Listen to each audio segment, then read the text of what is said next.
I'm here with Peter Crump, who's just presented a very interesting paper on the whole subject of superannuation in the context of family law disputes. Peter's an actuary and he works with BDO in Adelaide, and he's actually one of our best known superannuation experts, so it's terrific that he's come to this conference.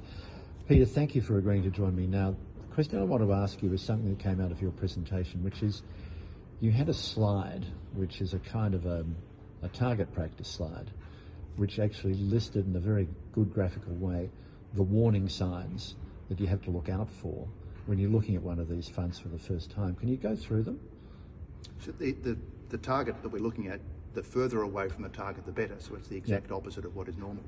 So the first thing to look at would be the ABN, the super fund lookup, to see what its status is. If its status is non-complying or registration details withheld, then there's certainly a red flag that you need to be concerned about to say, do I need to get out of this fund as quickly as possible, or are there issues that are being investigated by the ATO?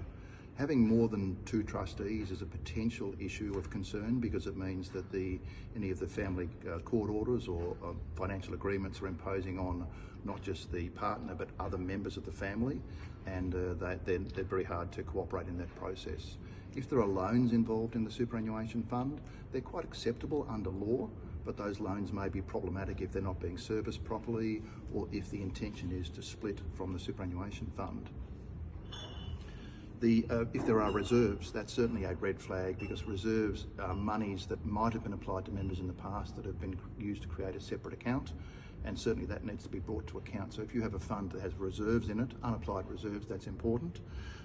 If there are related parties, such as you're leasing a commercial property to a family business, or you have loans to a related party that fit within the parameters, that needs to be treated with care and is a potential cause for concern as well. If you have unlisted investments, unlisted shares, or units in a private unit trust, they need to be looked at more closely because they're very far, they're not transparent and potentially can cause issues in valuation. The one that's furthest from the target, in fact the one that's way out of the target but is the safest, is if you have cash, if you have listed shares only, and if you have term deposits, that fund is likely to be the easiest fund to deal with because all the assets are able to be valued on market basis on a day-by-day basis. Peter, thank you very much.